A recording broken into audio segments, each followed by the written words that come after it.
madaling araw sa Maryland, isang ina ang umiiyak sa linya ng emergency hotline.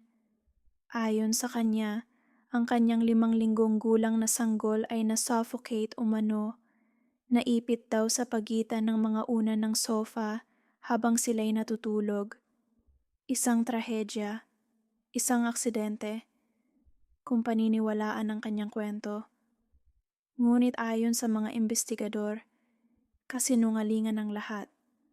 At ang mismong ebidensyang magpapabagsak sa kanya ay hindi galing sa saksi, hindi galing sa kapitbahay, kundi mula mismo sa kanyang cellphone.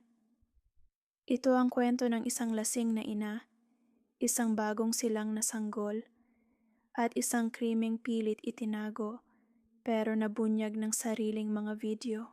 5 linggo pa lamang sa mundong ito, hindi pa marunong magsalita, hindi pa nakakaranas ng tunay na buhay. Sa mga dokumento ng korte, Casey lamang ang kanyang pagkakakilanlan, isang munting batang babae na buong-buong nakaasa sa iisang taong dapat sana'y magprotekta sa kanya.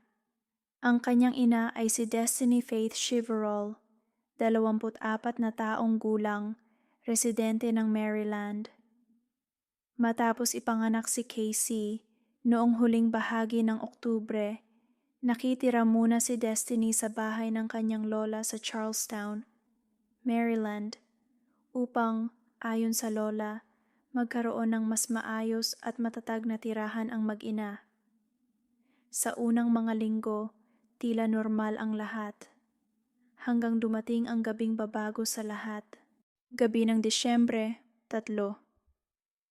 Ayon sa salaysay ng pulis, umalis si Destiny sa bahay ng kanyang lola kasama ang sanggol.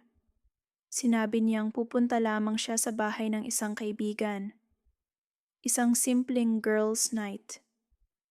Ang destinasyon, isang townhouse sa Little Circle, Rising Sun, Maryland.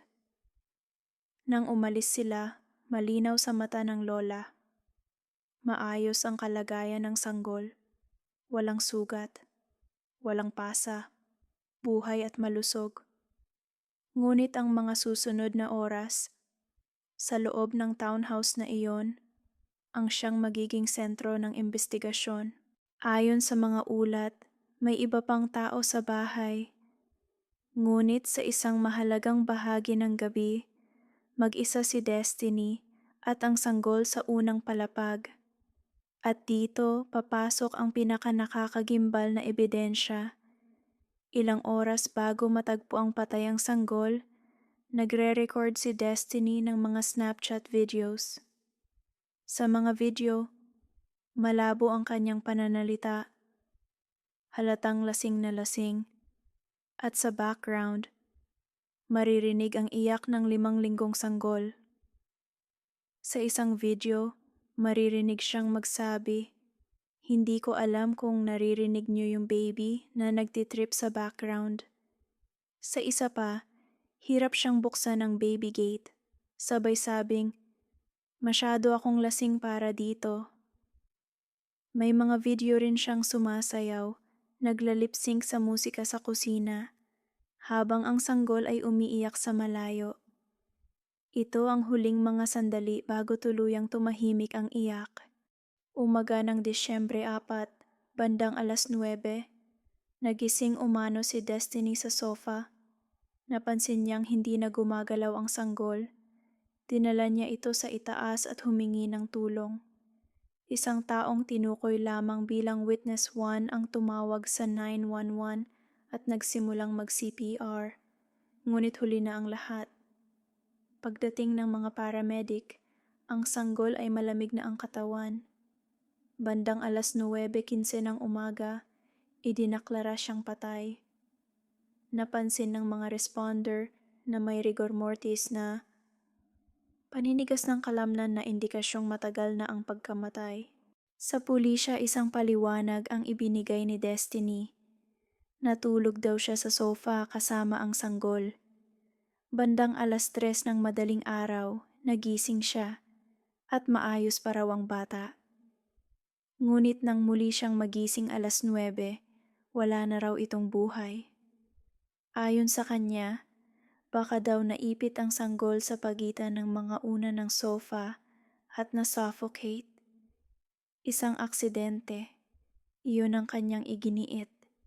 Ngunit may napansin ng mga pulis, sa itaas ng sofa, may nakasabit na picture frame.